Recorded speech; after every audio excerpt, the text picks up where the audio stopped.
성경에 따르면 왜 그런지 생각해 본 적 있나요? 종말의 징조는 결코 홀로 나타나지 않는다. 역사가 결정적인 순간에 다다를 때 왜 특정한 사건들이 항상 나란히 일어나는 것처럼 보일까요? 이는 흔한 질문도 아니고 더욱이 편안한 질문은 아닙니다. 하지만 하나님의 말씀은 영적으로 민감한 시기에 바로 이러한 질문을 던지도록 우리를 초대합니다. 성경에서는 그 어떤 것도 우연히 일어나는 것이 아니기 때문입니다. 모든 일에는 패턴이 있고 질서가 있으며 혼돈 속에서도 하나님의 뜻이 있습니다. 어쩌면 당신은 세상이 뭔가 다르다는 느낌, 떨쳐버릴 수 없는 불안감, 마음속의 경각심을 느끼며 여기까지 왔을지도 모릅니다. 성경은 이것을 영적 분별력 하나님은 여러 가지 방법으로 말씀하시는데 그중 하나가 시대의 징조를 통해서입니다. 예수님은 말보다 사건이 더 큰 의미를 지니는 때가 있을 것이며 주에 깊게 살펴보는 사람들은 눈앞에서 더 큰 변화가 일어나고 있음을 깨닫게 될 것이라고 가르치셨습니다. 하나님의 말씀은 우리에게 중대한 영적 변화가 일어나기 전에 특정한 사건들은 언제나 나타난다. 이는 우연이 아니라 경고입니다. 하나님은 자비로우신 하나님이시기에 행동하시기 전에 경고하시고 심판하시기 전에 드러내시며 바로잡으시기 전에 부르십니다. 문제는 많은 사람들이 징조를 육안으로만 보고 영적인 차원에서 일어나는 일을 무시한다는 것입니다. 어떤 이들은 변화를 감지하면서도 아무 일도 없는 것처럼 일상생활을 계속합니다. 우리는 믿음이 끊임없이 시험받는 시대에 살고 있습니다. 진리는 상대화되고 영적인 경계심은 온갖 잡다한 것들로 대체되었습니다. 성경은 이미 마지막 날에 많은 사람들이 너무 바빠서 하나님께서 계시하시는 것을 깨닫지 못할 것이라고 경고했습니다. 징조가 부족해서가 아니라 소음이 너무 많기 때문입니다. 그러므로 이 메시지는 단순히 정보를 전달하는데 그치지 않고 오히려 영적 각성을 촉구합니다. 우리가 종말의 징조에 대해 이야기할 때 그것은 두려움에 관한 것이 아니라 준비. 우리가 말하는 것은 예언에 대한 단순한 호기심이 아니라 하나님 앞에서 져야 할 책임에 관한 것입니다. 모든 징조에는 메시지가 담겨 있으며 반복되는 사건들은 더욱 강력한 경고를 전합니다.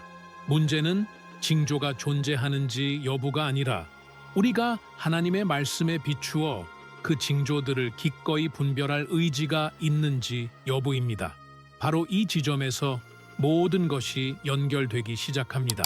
왜냐하면 종말의 징조는 항상 특정한 사건들을 동반한다는 것을 이해하게 되면 다음 질문은 필연적으로 따라오기 때문입니다. 성경에 따르면 종말에 항상 수반되는 사건들은 무엇입니까? 이제부터 그 내용을 하나씩 공개해 나가겠습니다. 계속하기 전에 채널 구독을 꼭 해주세요. 다음 영상들에서는 여러분의 믿음을 더욱 굳건히 하고 성경의 심오한 신비를 온전히 이해할 수 있도록 도와줄 강력한 주제들을 다룰 예정입니다. 자, 그럼 시작해 볼까요? 합니다. 중대한 심판과 영적인 전환점이 일어날 때마다 반복되는 성경적 패턴 또한 성경은 종말을 역사와 동떨어진 갑작스럽고 고립된 사건으로 다루지 않습니다. 오히려 성경은 종말이 역사와 무관하게 일어날 것이라는 사실을 드러냅니다.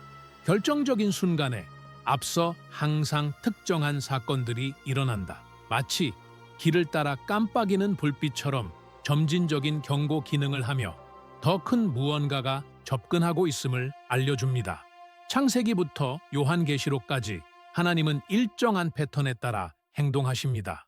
대홍수 이전에는 만연한 부패와 일상화된 폭력, 그리고 하나님의 경고를 무시하는 행태가 있었습니다. 소돔 멸망 이전에는 도덕적 타락과 가치관의 왜곡, 그리고 정의에 대한 공공연한 거부가 있었습니다. 예루살렘 심판 이전에는 영적인 완고함과 헛된 종교심, 그리고 예언자들에 대한 박해가 있었습니다. 그 패턴은 언제나 동일합니다. 하나님은 말씀하시고 경고하시고 응답을 기다리십니다. 답이 없을 때 심판은 놀라운 일이 아니라 필연적인 결과이다.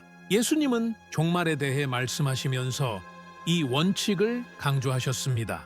예수님은 단 하나의 징조를 제시하신 것이 아니라 전쟁, 전쟁 소문, 위기, 속임수, 사랑의 식어짐, 진리에 대한 박해, 거짓 평화 연설 등 일련의 사건들을 말씀하셨습니다. 이 모든 것은 결코 개별적으로 나타나지 않고 전체적으로 나타납니다.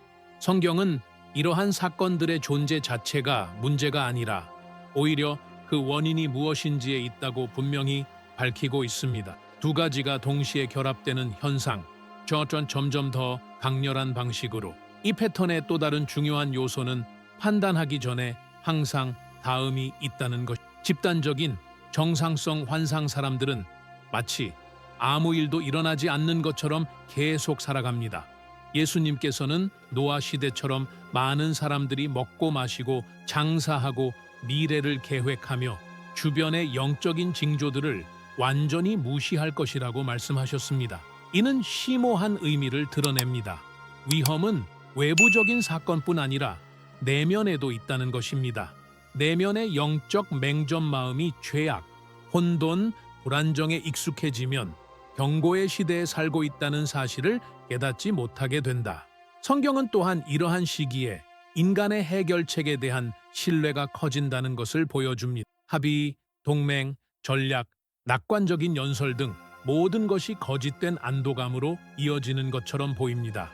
이것은 종말이 오기 전에 나타나는 가장 분명한 징조 중 하나입니다. 진정한 회개 없이 선포된 평화 던터 성경은 하나님과의 화해가 없이는 진정한 평화가 있을 수 없다라고 가르칩니다. 인류가 창조주를 무시하고 안전만을 추구하려 할 때 그것은 모래 위에 집을 짓는 것과 같습니다. 성경에서 반복적으로 나타나는 또 다른 패턴은 기만 행위 증가 단순히 명백한 거짓말뿐 아니라 진실을 미묘하게 왜곡하는 것도 포함됩니다. 성경은 마지막 날에 많은 사람들이 무지해서가 아니라 자신에게 듣기 좋은 말만 듣고 싶어 하기 때문에 속임을 당할 것이라고 경고합니다.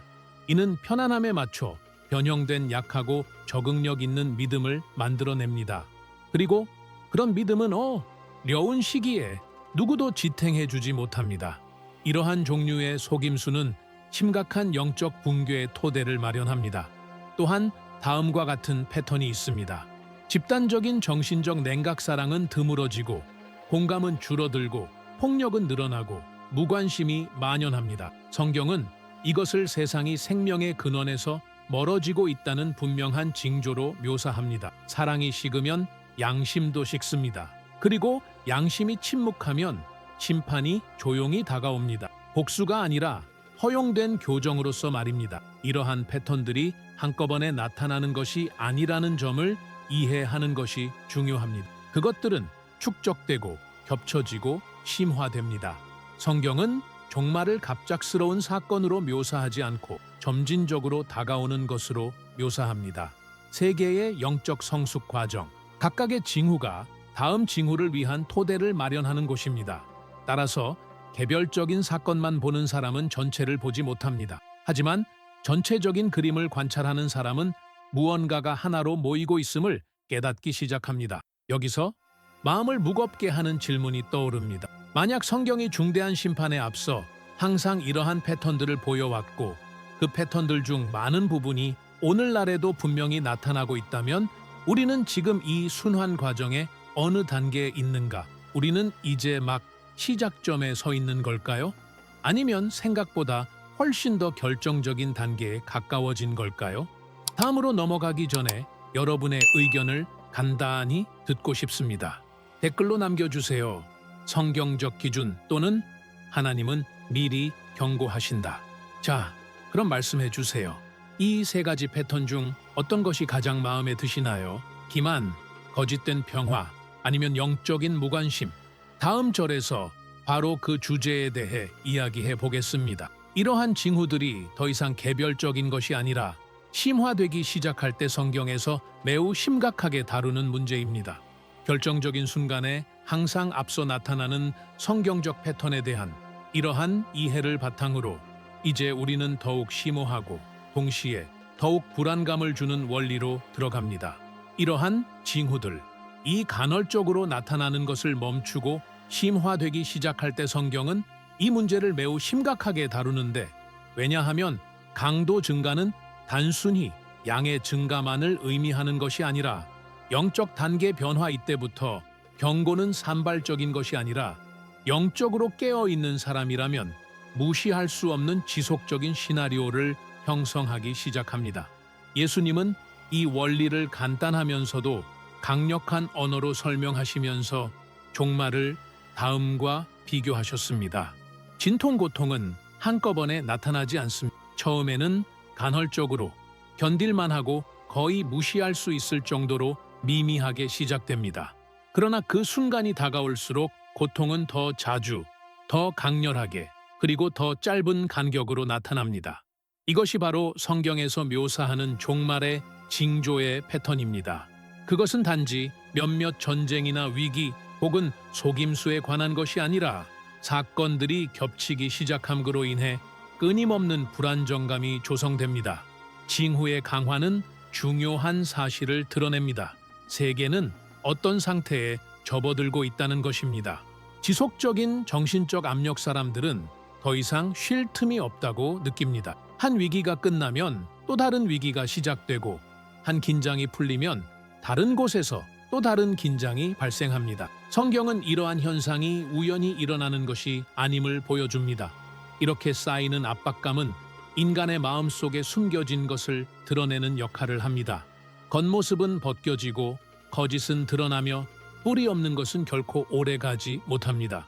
강도 증가의 또 다른 측면은 신호가 특정 지역에만 영향을 미치는 것을 멈추고 더 넓은 인구에 영향을 미치기 시작한다는 것입니다. 삶의 모든 차원 정치의 문제만이 아니고 경제의 문제도 아니고 도덕의 문제도 아닙니다. 모든 것이 한꺼번에 닥쳐옵니다. 외부의 위기와 내부의 위기가 뒤섞이고 불안이 커지고 두려움이 확산되고 혼란이 가중됩니다. 성경은 이러한 상황을 다가올 일 때문에 사람들의 마음이 낙심하는 때라고 묘사합니다. 이는 하나님께서 통제력을 잃으셔서가 아니라 인류가 영원한 기준점을 잃어버렸기 때문입니다. 강도 증가는 또한 다음을 드러냅니다. 진정한 신앙의 수준 편곤한 때에는 하나님을 믿는다고 선언하기 쉽습니다. 그러나 징조들이 쌓여가고 세상이 불안정해 보이며 미래가 불확실해질 때 믿음은 시험대에 오릅니다. 성경은 그러한 시대에 많은 사람들이 하나님을 미워해서가 아니라 영적인 피로감 때문에 돌아서 버렸다고 보여줍니다. 그래서 예수님은 매우 심각한 질문을 하셨습니다. 인자가 올 때에 세상에서 믿음을 찾겠느냐? 이 질문은 수사적인 것이 아니라 경고입니다. 또 하나 중요한 점은 증상이 심해질수록 그 영향도 커진다는 것입니다.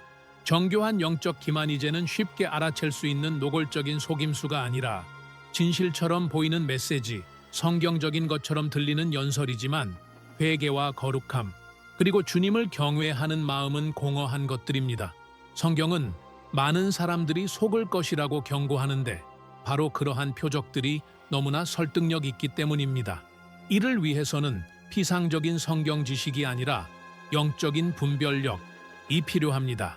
이러한 긴장감 고조는 사람들이 시간을 대하는 방식에도 영향을 미칩니다. 집단적인 조급함과 주의 산만이 뒤섞여 있습니다. 모든 것이 너무 빠르게 진행되는 듯하면서도 방향성을 잃은 것처럼 느껴집니다. 성경은 이러한 상태가 충동적인 결정, 잘못된 동맹, 그리고 지혜가 아닌 두려움에 기반한 선택을 낳는다고 보여줍니다. 시간이 촉박하게 느껴질 때 하나님 안에 굳건히 뿌리내리지 못한 사람들은 주변 환경의 압력에 휩쓸려 가기 쉽습니다. 또 하나 중요한 점은 증상이 심해질수록 영적 중립은 더 이상 불가능하다. 성경은 마지막 시대에 빛과 어둠의 구분이 더욱 분명해진다고 보여줍니다. 더 이상 편안하고 안일한 신앙생활을 하며 입장을 정하지 않고 살아갈 수는 없습니다. 이러한 격변은 결단을 강요합니다.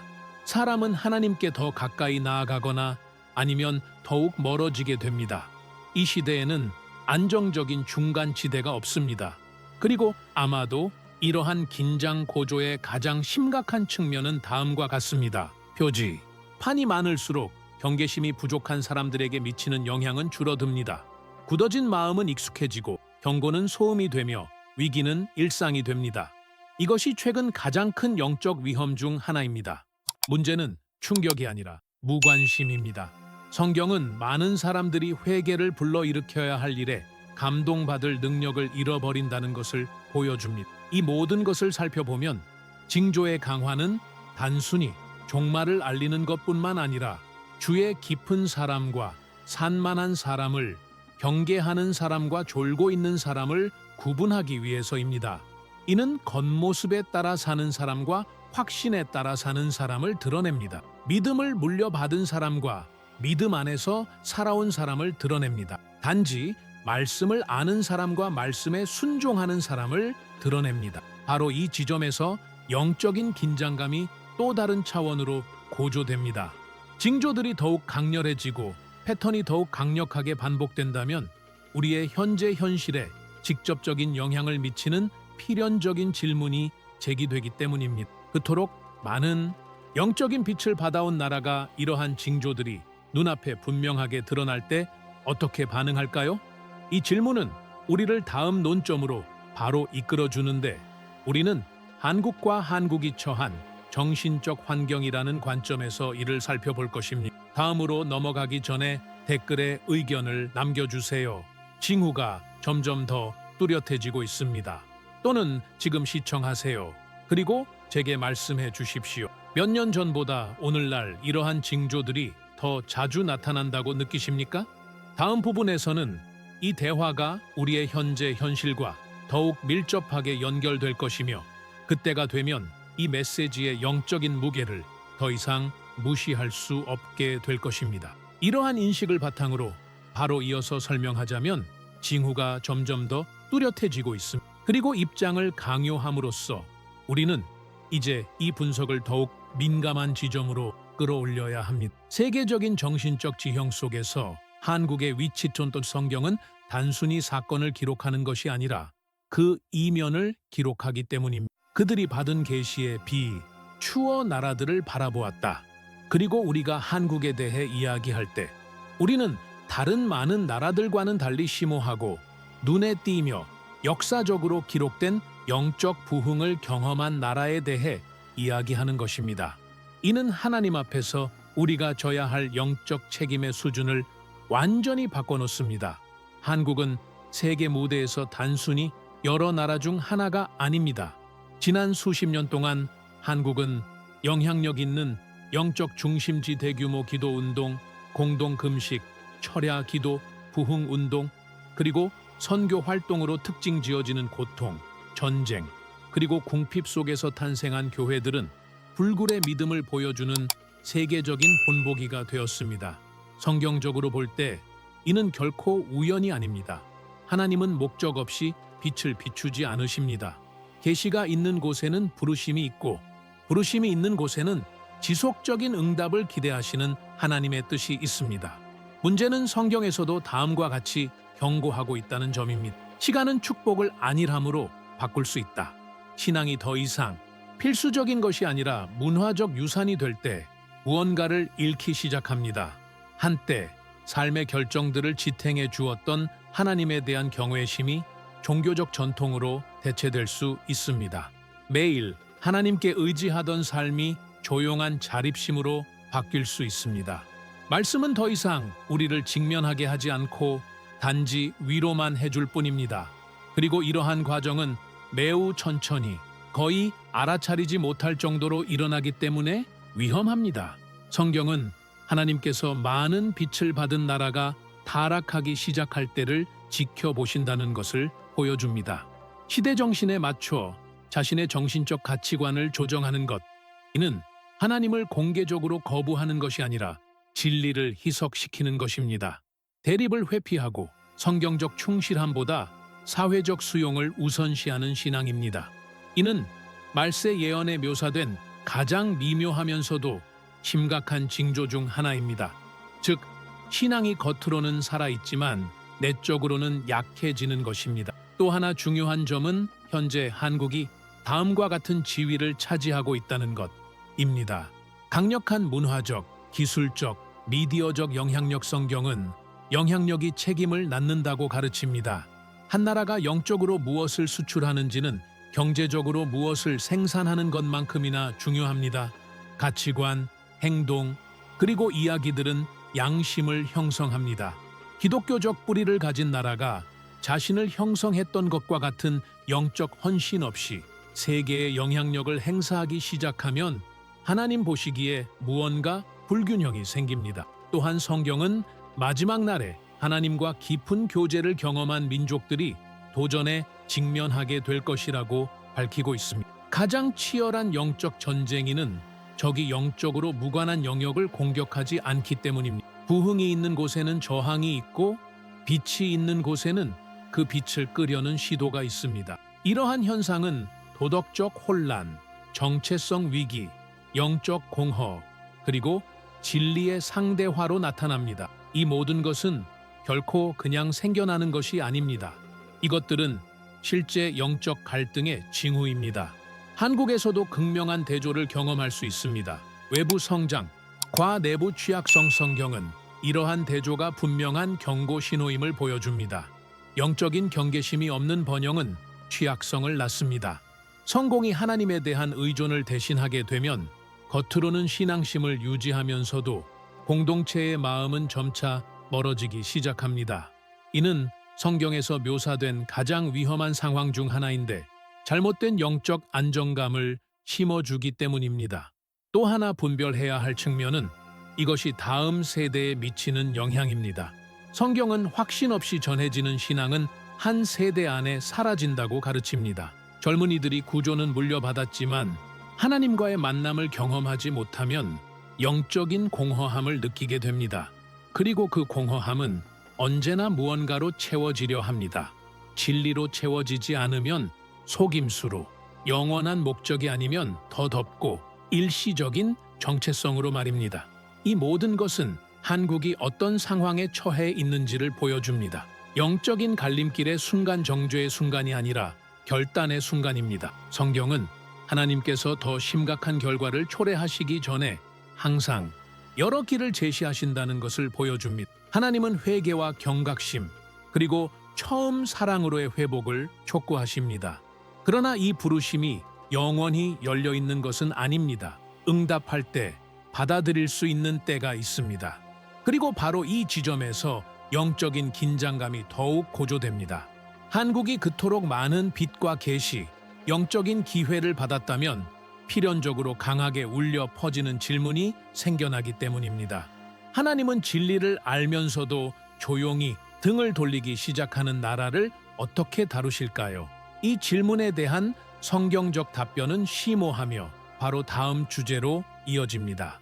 다음 주제에서는 받은 빛 앞에서 갖는 영적 책임. 다음으로 넘어가기 전에 댓글에 의견을 남겨주세요. 한국아, 정신 차려. 또는 빛이 많을수록 책임감도 커진다. 자, 그럼 말씀해 주십시오. 지금 한국은 영적인 안일함에 빠져 있는 시기를 겪고 있다고 생각하십니까? 아니면 각성의 시기를 맞이하고 있다고 생각하십니까? 다음 부분에서는 이 질문이 더욱 직접적으로 그리고 결코 무시할 수 없는 질문으로 다가올 것입니다. 한국이 이러한 상황에 처해 있다는 인식에서 바로 이어져서 영적인 갈림길이제, 우리는 이 메시지의 무게를 더욱 깊게 하는 성경적 원리에 대해 살펴보겠습니다. 받는 빛이 클수록 하나님 앞에서 져야 할 책임도 커진다. 이것은 현대적인 개념도 아니고 억지스러운 해석도 아닙니다. 성경 전체에 걸쳐 나타나는 진리이며 하나님께서 영적 계시를 받은 사람들과 도시, 그리고 나라들을 어떻게 다루시는지를 보여줍니다. 성경은 하나님께서 책임을 판단하실 때 의도뿐 아니라 다른 요소들도 고려하신다는 것을 분명히 밝히고 있습니다. 지식을 받았습니다. 예수님께서는 주님의 뜻을 알면서도 행하지 않는 자들은 진리를 전혀 접해보지 못한 자들과는 다른 심판을 받을 것이라고 가르치셨습니다. 이는 성경적 심판이 불공평한 것이 아니라 비례적이라는 것을 의미합니다. 하나님께서는 깨달음의 정도, 말씀에 대한 접근성, 영적 경험, 그리고 주어진 기회들을 보십니다. 풍성한 계시를 받은 자들에게는 그에 걸맞은 열매를 기대하십니다. 성경 역사를 살펴보면 이 원칙이 반복적으로 나타나는 것을 알 수 있습니다. 기적을 목격하고 예언자들의 말을 듣고 직접적인 경고를 받은 도시들은 훨씬 더 시급하게 회개하라는 부름을 받았습니다. 그들이 이러한 부름을 무시했을 때 심판은 놀라운 일이 아니라 의식적인 거부의 결과로 임했습니다. 성경은 다음과 같은 사실을 보여줍니다. 진실에 대한 무관심은 무지보다 더 심각한 문제이다. 영적으로 볼 때 빛을 무시하는 것은 빛을 거부하는 방식입니다. 이 원칙은 명목상의 신앙이나 종교적 전통만으로는 충분하지 않다는 생각을 부정하기 때문에 불편하게 느껴질 수 있습니다. 성경은 겉으로 드러나는 영적인 모습이 아니라 진정한 반응을 통해 역사합니다. 한 나라가 하나님의 말씀을 받아들이고 부흥을 경험하고 선교사를 파송하고 영적인 기준점이 될 때 그 나라는 비로소 다음과 같은 위치에 오르게 됩니다. 확대된 책임 하나님은 이 나라가 믿는다고 주장하는 것뿐만 아니라 알고 있는 것을 바탕으로 어떻게 살아가는지까지 지켜보십니다.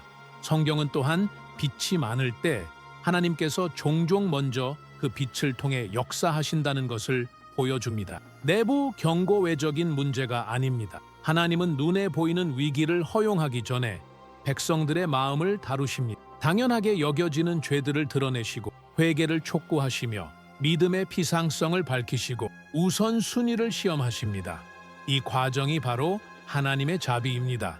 하나님은 여전히 그들을 사랑하시기에 책망하시고 아직 시간이 있기에 부르십니다. 그러나 성경은 또한 반복되는 책망을 무시하면 공동체의 마음이 더욱 완악해진다는 것을 보여줍니다. 이 원리의 또 다른 중요한 점은 빛이 정적인 것이 아니라는 것입니다. 빛은 변화해야 합니다. 보존되고 재배되고 전승된다 한 세대가 계시를 받았지만 다음 세대에 충실히 전하지 못하면 영적인 쇠퇴가 점진적으로 일어납니다. 성경은 많은 영적 타락이 공개적인 반역에서 시작된 것이 아니라 태만에서 시작되었음을 보여줍니다. 제단은 버려졌고 기도는 단축되었으며 말씀은 상대화되었습니다. 그리고 조금씩 중심이 되었던 것이 선택사항이 되어버렸습니다. 이 과정은 신앙의 구조는 유지하면서 그 내용을 비워버리기 때문에 위험한 환경을 조성합니다. 교회는 계속 존재하고 예배는 계속 드려지고 영적인 언어는 계속 사용되지만 그 내용은 변하지 않습니다. 여호와를 경외하는 마음이 사라지고 있다. 성경은 이러한 종류의 영성이 어려운 시기에 누구도 지탱해주지 못한다고 경고합니다. 그것은 잘못된 안도감을 만들어내고 잘못된 안도감은 언제나 큰 영적 추락으로 이어집니다. 빛 앞에서 책임감은 한 나라가 죄에 어떻게 대응하는지에서도 드러납니다. 빛이 있는 곳에서는 죄를 정상적인 것으로 여길 수 없습니다. 말씀에 어긋나는 행위가 용인되거나 정당화되거나 무시될 때 그것은 빛이 억눌리고 있음을 보여줍니다. 성경은 하나님께서 오래 참으시지만 특히 진리를 아는 환경에서 발생하는 오랜 부패를 결코 외면하지 않으신다는 것을 보여줍니다. 이 원칙의 또 다른 측면은 하나님께서 관찰하신다는 것입니다. 한 국가가 다른 국가에 미치는 정신적 영향, 또한 계몽된 국가가 자신을 지탱해온 정신적 가치를 지키지 않고 세계에 영향력을 행사하기 시작하면 그 국가는 자신뿐 아니라 자신이 수출하는 것에 대해서도 책임을 져야 합니다. 가치는 문화를 형성하고 이야기는 양심을 형성합니다. 그리고 신은 이를 매우 심각하게 여깁니다. 하늘의 눈에는 영향력이란 결코 중립적일 수 없습니다. 이 모든 것은 그 부르심이 단지 지도자, 교회 또는 기관만을 위한 것이 아니라 모든 사람을 위한 것임을 보여줍니다. 개인들 성경은 영적인 책임을 어떤 체계에만 전적으로 맡기지 않습니다. 각 사람은 자신이 받은 빛에 따라 반응합니다. 각 양심은 마음을 굳게 할지 아니면 순종할지 결정합니다. 각 마음은 지켜볼지 아니면 안일해질지 선택합니다. 그리고 많은 사람이 안일함을 선택할 때 온 나라가 그 영향을 받게 됩니다. 바로 이 지점에서 영적인 긴장감이 더욱 고조되기 시작합니다. 왜냐하면 이 원리를 이해하게 되면 필연적으로 피할 수 없는 질문이 제기되기 때문입니다. 빛이 가득한 나라가 하나님께 응답을 계속 미루면 어떤 일이 벌어질까요? 성경은 이 질문에 명확하면서도 심오한 답을 제시합니다. 그리고 바로 이 답이 우리를 다음 주제로 이끌어 줍니다. 다음 주제에서는 더욱 급격한 변화에 앞서 나타나는 눈에 보이는 영적 징후들. 다음으로 넘어가기 전에 여러분의 의견을 한 번 더 듣고 싶습니다. 댓글로 남겨주세요. 빛이 많을수록 책임감도 커진다. 또는 하나님은 비례하여 보응하신다. 그리고 제게 말씀해 주십시오. 진실을 아는 것이 영적 책임감을 줄이는 것이 아니라 오히려 늘린다고 생각하십니까? 다음 부분에서는 이 대화가 더욱 직접적이고 개인적인 방향으로 흘러갈 것이기 때문입니다. 이 원칙에서 바로 이어져서 많은 빛과 더 큰 책임감이제 우리는 관찰해야 합니다. 눈에 보이는 영적 징표들. 성경은 한 나라가 하나님께 대한 응답을 미루기 시작할 때 이러한 문제가 발생한다고 보여줍니다. 왜냐하면 어떤 큰 갈등이 일어나기 전, 더 심각한 징계가 내려지기 전에 하나님은 경고의 의미로 특정한 징조를 나타내십니다. 파괴하려는 것이 아니라 깨우치려는 것입니다. 성경은 분명히 말합니다. 하나님은 영적인 차원에서 무슨 일이 일어나고 있는지 먼저 드러내지 않고는 갑자기 행동하지 않으십니다. 가장 먼저 눈에 띄는 징후는 다음과 같습니다. 영적 분별력의 약화. 성경은 공동체의 마음이 하나님으로부터 멀어지기 시작할 때 선악을 분별하는 능력이 흐려진다는 것을 보여줍니다. 한때 명백히 잘못된 것이 논쟁거리가 되고 한때 분명했던 것이 상대화됩니다. 이는 진리가 변해서가 아니라 양심이 환경에 의해 형성되었기 때문입니다. 이것은 가장 위험한 징후 중 하나인데 즉각적인 충격을 주지 않고 조용한 적응만을 가져오기 때문입니다. 또 다른 분명한 징후는 다음과 같습니다. 하나님에 대한 의존을 자립으로 대체하는 것. 성경은 한 나라가 주님보다 자신의 힘, 기술, 경제력, 영향력에 더 의존하기 시작할 때 영적인 위험에 빠진다고 말합니다. 번영하는 것 자체가 죄는 아닙니다. 문제는 번영이 경건함을 대신하고 기도가 선택사항이 되며 말씀이 권위가 아닌 단순한 문화적 참고 자료로 전락할 때 발생합니다. 성경은 또한 이러한 기간 동안 성장이 일어난다는 것을 보여줍니다. 피상적인 영성 깊이도 없고 변화도 없는 영성입니다. 종교적인 언어도 있고 상징도 있고 사건들도 있지만 진정한 회개가 없고 참된 참회도 없고 하나님의 임재를 갈망하는 마음도 없습니다. 이런 영성은 겉으로는 믿음처럼 보이지만 시련의 순간에 마음을 지탱해 주지 못합니다. 성경은 이것을 능력 없는 경건의 모양이라고 부릅니다. 그리고 이런 징조는 항상 더 어려운 시기가 오기 전에 나타납니다. 또 다른 눈에 보이는 영적 징표는 다음과 같습니다. 감정적, 실존적 혼란의 증가. 특히 젊은 세대에서 이러한 현상이 두드러집니다. 성경은 한 세대가 깊은 영적 뿌리 없이 성장하면 공허함, 불안, 그리고 삶의 목적 상실에 취약해진다는 것을 보여줍니다. 이는 단순히 사회적인 현상이 아니라 영적인 현상이기도 합니다. 진리가 확신을 가지고 전달되지 않는 곳에서 마음은 비록 불안정하고 일시적일지라도 소속감을 느낄 수 있는 곳이라면 어디든 찾게 됩니다. 성경은 또한 한 나라가 하나님으로부터 돌아서면 그에 따른 결과가 발생한다고 밝히고 있습니다. 영적 권위의 약화. 지도자들은 더 이상 도덕적 기준이 되지 못합니다. 예언자의 목소리는 무시되거나 조롱당합니다. 진실은 불편하게 느껴지기 시작합니다. 성경은 이러한 상황에서 많은 사람들이 자신에게 거슬리는 말을 하는 교사를 더 선호하고 자신에게 불편한 진실을 말하는 교사는 피한다는 것을 보여줍니다. 이러한 환경은 더욱 깊은 기만의 토대를 마련합니다. 왜냐하면 책망이 더 이상 환영받지 못하기 때문입니다. 또 다른 중요한 징후는 다음과 같습니다.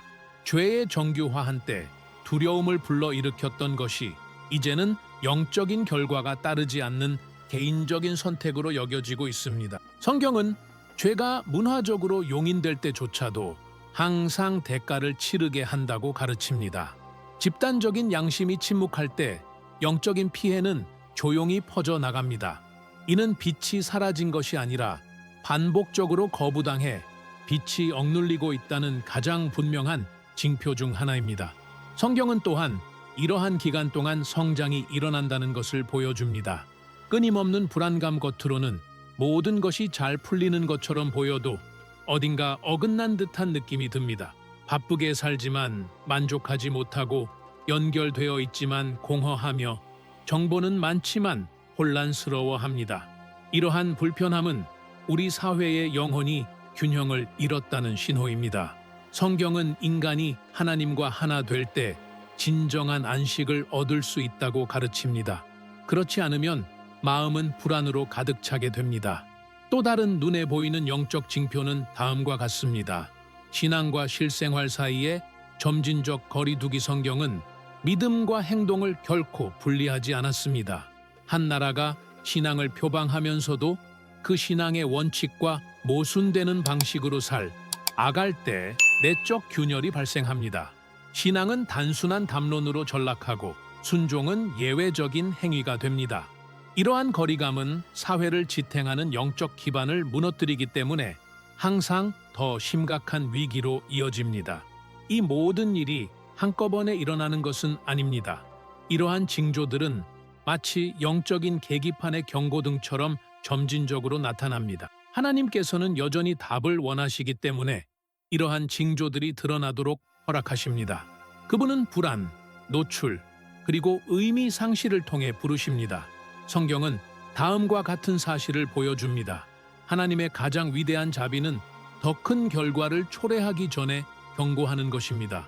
문제는 많은 사람들이 이러한 징후들을 정상적이고 불가피한 것 또는 단순히 문화적인 것으로 해석하고 그 안에 담긴 영적인 의미를 무시한다는 점입니다. 그리고 여기서 메시지의 무게감이 다시금 커지기 시작합니다.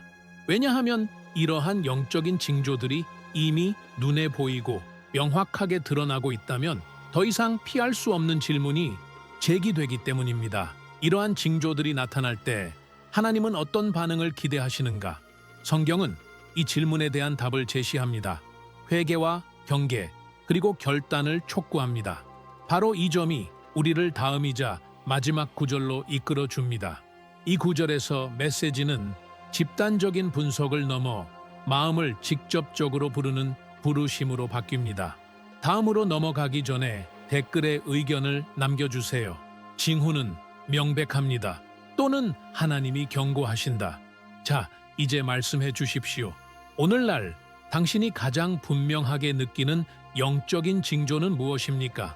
피상적인 신앙입니까? 영적인 혼란입니까? 아니면 죄의 정상화입니까?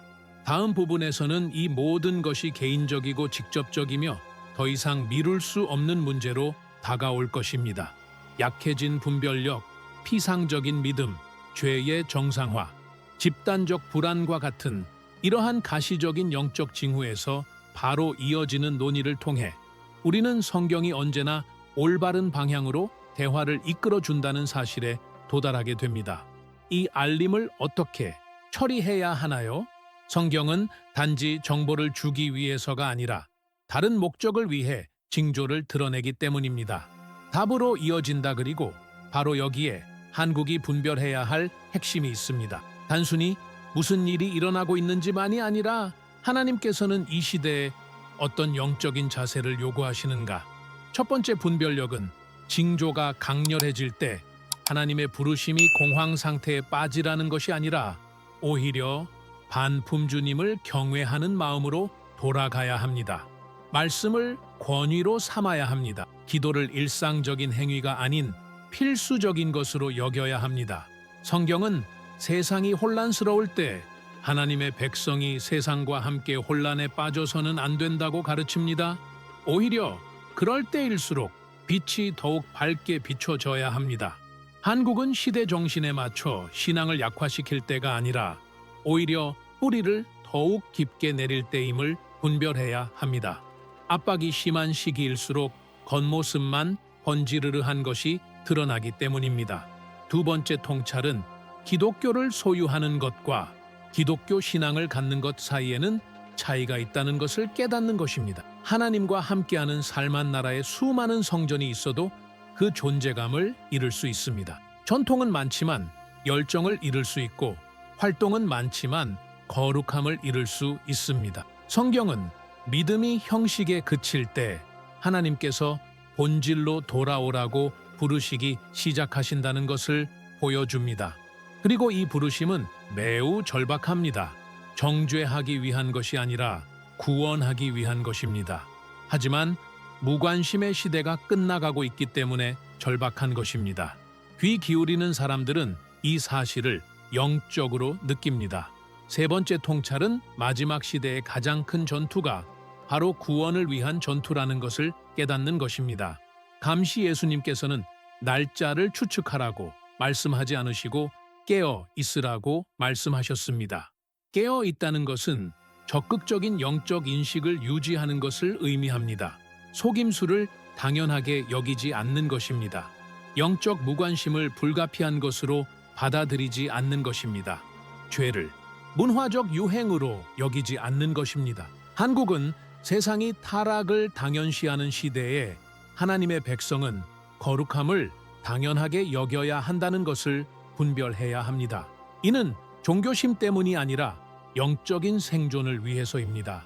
그리고 바로 이 지점에서 성경에 따른 실질적인 준비가 중요해집니다. 자신을 준비한다는 것은 예언적 이론을 축적하는 것이 아닙니다. 마음을 다스리는 것, 언제든 모든 신자를 지탱해주는 기본으로 돌아가는 것입니다. 회개, 기도, 말씀, 그리고 순종. 성경은 하나님께서 위기의 시대에 언제나 신실한 남은 자들을 보존하신다는 것을 보여줍니다.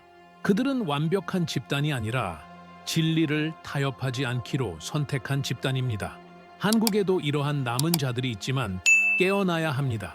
잠자는 남은 자는 힘을 잃기 때문입니다. 준비 과정에는 복원 작업도 포함됩니다. 중보 기도는 국가적인 영적 우선순위입니다. 한국은 열정적인 기도 운동으로 유명합니다. 하지만 이것이 단순히 향수에 그쳐서는 안 됩니다. 성경은 중보 기도가 단순한 전통이 아니라 영적인 무기임을 보여줍니다. 기도가 약해지는 곳에는 거짓이 번성하고 기도가 높아지는 곳에는 혼란이 사라집니다. 기도는 나라를 다시 하나님의 인도하심 아래로 돌려놓습니다. 그리고 세계 정세가 불안정해지는 이 시기에 이러한 인도하심은 그 어느 때보다 더 절실합니다. 또 다른 준비 사항은 다음을 강화하는 것입니다. 영적 훈련. 성경은 이것을 인내라고 부릅니다. 마음이 편할 때 기도하는 것은 쉽습니다. 마음이 평온할 때 하나님을 찾는 것도 쉽습니다. 그러나 결국에는 꾸준함과 확고함, 그리고 내면의 삶이 필요합니다. 한국은 지금이 주말에만 하는 신앙생활이 아니라 매일매일 믿음을 가져야 할 때임을 분별해야 합니다. 은밀히 신실해야 할 때이며 우리를 약하게 하는 것들을 버려야 할 때입니다. 환난 가운데 우리를 붙들어주는 것은 겉모습이 아니라 내면의 견고한 기초이기 때문입니다. 이제는 복원할 때입니다. 거짓 가르침에 대한 분별력. 최근 성경은 많은 사람들이 성경적인 것처럼 보이지만 회개와 거룩함을 배제하고 하나님을 안락함의 도구로 변질시키는 메시지에 속을 것이라고 경고합니다. 신앙에 노출된 사람들이 많은 한국 또한 왜곡된 메시지에 노출되어 있습니다. 분별력이란 모든 것을 성경과 비교하는 것입니다. 영적인 지름길을 거부하는 것입니다. 십자가, 회개, 거룩함, 그리고 소망이라는 복음의 단순한 진리로 돌아가는 것입니다. 그리고 여기서 경고는 더욱 직접적입니다. 성경은 어려운 시기에 하나님께서 개입하시기 시작하신다는 것을 보여줍니다.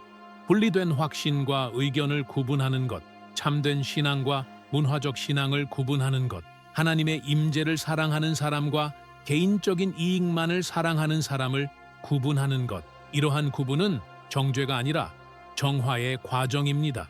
하지만 선택을 요구하기 때문에 고통스럽습니다. 그리고 바로 지금 한국이 분별해야 할 부분이 바로 이것입니다. 시대는 더욱 명확한 영적 선택을 요구하고 있다. 그리고 이것은 우리를 작은 절정으로 이끌어갑니다. 만약 신이 분리하고 있다면, 만약 징조가 눈에 보인다면, 만약 받은 빚 때문에 책임이 더 커진다면 필연적인 질문은 더 이상 세상은 어떻게 할 것인가가 아니라 압박이 극심해질 때 누가 흔들리지 않고 버틸 것인가? 믿음이 인기를 잃을 때 누가 깨어 있겠습니까? 속임수가 편안하게 들릴 때 누가 말씀 안에 굳건히 서 있겠습니까? 모든 것이 반대 방향으로 흘러가는 것처럼 보일 때 누가 기도를 멈추지 않겠습니까? 마지막으로 마무리하기 전에 여러분의 의견을 듣고 싶습니다. 여기에 댓글을 남겨주세요. 지켜보겠습니다. 또는 한국아, 정신 차려. 자, 그럼 말씀해 보세요. 지금 하나님께서 당신에게 어떤 영역을 바로잡으라고 부르시는 것 같습니까? 기도, 말씀, 회개, 아니면 경계심? 다음이자 마지막 부분에서는 이 모든 것을 가장 개인적인 차원으로 가져와 살펴볼 것입니다. 바로 그 지점에서 예언은 단순한 관찰을 넘어 결단으로 이어지게 됩니다. 우리는 이 메시지 전체에서 가장 중요한 지점에 도달했습니다. 징조, 성경, 적 패턴, 심화, 영적 책임, 그리고 이러한 상황 속에서 한국의 위치에 대해 논의한 후 예언은 성경에서 늘 그래왔듯이 이론의 영역에서 결정의 영역으로 나아갑니다. 성경은 종말의 징조를 단순히 호기심을 충족시키기 위해 계시한 것이 아니라 결실을 맺게 하기 위해 계시한 것입니다. 감시, 후회 그리고 위치 많은 사람들이 외면하는 진실은 바로 이것입니다. 세상 밖에서 여러 가지 징후들이 나타날지 모르지만 진정한 싸움은 당신 내면에서 벌어진다는 것입니다. 이제 남은 질문은 단순히 성경은 종말에 대해 무엇이라고 말하는가?가 아니라 하나님이 지금 내게 보여주시는 것을 어떻게 받아들여야 하는가?입니다. 하나님은 두려움을 주기 위해 말씀하시는 것이 아니라 구원하기 위해 말씀하십니다. 멸망시키기 위해 경고하시는 것이 아니라 돌이키라고 경고하시는 것입니다.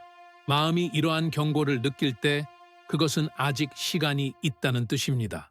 침묵은 오히려 더 나쁠 것입니다. 만약 여기까지 읽으면서 마음이 불안하고 무언가 답답하고 더 이상 같은 길을 갈 수 없다는 것을 깨달았다면 그것은 우연이 아닙니다. 바로 부르심입니다.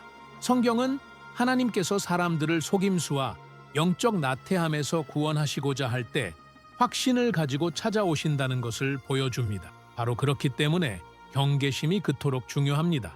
경계한다는 것은 두려움 속에서 사는 것이 아니라 명확한 믿음을 가지고 사는 것입니다. 영원한 것을 빼앗기지 않도록 주의하는 것입니다. 일상이 믿음을 헛된 습관으로 바꾸지 않도록 하는 것입니다. 처음 사랑으로 돌아가는 것입니다. 주님을 경외하는 마음을 회복하는 것입니다. 말씀을 선택사항이 아니라 권위로 여기는 것입니다. 기도를 시간이 남을 때 하는 것이 아니라 필수적인 것으로 여기는 것입니다. 성경에 따르면 마지막 시대에는 거칠애가 아닌 뿌리 깊은 믿음이 요구되기 때문입니다. 어쩌면 여러분은 하지만 저는 이미 믿고 있어요. 이런 말은 다 들어봤어요. 라고 생각하실지도 모릅니다. 하지만 듣는 것과 행동하는 것에는 큰 차이가 있습니다. 성경은 많은 사람이 들었지만 순종한 사람은 적었다고 말합니다. 많은 사람이 징조를 알아차렸지만 아무 일도 없는 것처럼 살아갔습니다. 예수님께서도 분명하게 말씀하셨습니다. 노아 시대 사람들은 심판의 날이 올 때까지 평소처럼 생활했습니다. 경고는 부족하지 않았습니다. 부족했던 것은 행동이었습니다. 바로 이 점이 이 메시지를 개인적인 것으로 만드는 이유입니다. 하나님은 한국이라는 나라에만 말씀하시는 것이 아니라 한국 안의 사람들에게 한 사람 한 사람에게 말씀하시며 압박이 가중될 때에도 흔들리지 않는 믿음을 가지라고 부르십니다. 이제 이것을 여러분과 함께 실질적으로 실천해 보고자 합니다. 믿음이 식었다고 느끼신다면 오늘이 바로 그 믿음을 되살릴 날입니다. 마음이 산만해졌다고 느끼신다면 오늘이 바로 돌아올 날입니다. 하나님의 영을 슬프게 하는 일들에 익숙해졌다고 느끼신다면 오늘이 바로 잡을 날입니다. 내일이 아닙니다. 시간이 있을 때가 아닙니다. 성경은 오늘이 은혜로운 날이라고 말합니다. 종말을 위한 준비는 소식으로 시작되는 것이 아니라 은밀히 시작됩니다. 기도로 시작되고 말씀으로 시작되고 거룩함으로 시작되고 진정한 회개로 시작됩니다. 더 나아가 경계한다는 것은 마음을 지키는 것을 의미하기도 합니다. 무엇을 소비하고 무엇이 당신을 양육하고 무엇이 당신을 형성하는지 경계하는 것입니다. 세상은 소음으로 가득 차 있으며 성경은 소음이 분별력을 약화시키는 전략임을 보여줍니다. 모든 것으로 마음을 채우면 감수성을 잃게 됩니다. 그러나 하나님의 임재로 돌아갈 때 모든 것이 명확해집니다. 말씀은 빛을 비추고 기도는 힘을 주며 성령은 인도하십니다. 이것이 바로 어려운 시기를 헤쳐나가는 방법입니다. 공황 상태에 빠지는 것이 아니라 방향을 가지고 나아가는 것입니다. 이 영상에서 하나님의 음성을 느끼셨다면 여러분께 분명한 초대를 드리고 싶습니다. 지금 바로 채널을 구독하세요.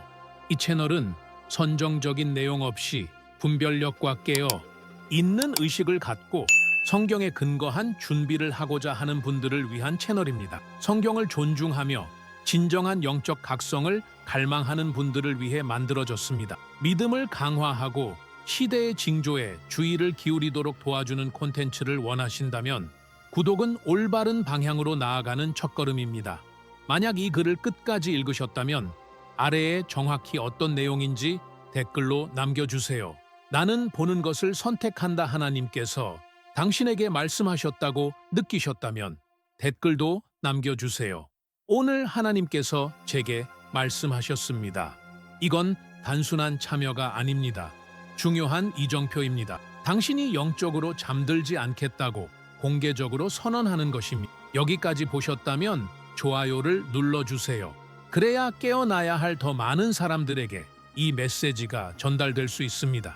지금은 밖에 나가지 마세요. 화면에 나오는 다음 영상을 시청하세요. 지속성은 분별 과정의 일부입니다. 하나님께서 여러분에게 확고함과 경건함, 명료함, 그리고 민감한 마음을 주시기를 바랍니다. 왜? 야하면 종말의 징조는 우리를 마비시키기 위해 주어진 것이 아니라 우리를 바르게 정렬시키기 위해 주어진 것이기 때문입니다. 여러분이 깨어 있기로 선택할 때 여러분은 종말에 대한 두려움 속에서 사는 것이 아니라 희망과 준비, 그리고 올바른 믿음을 가지고 살아가는 것입니다.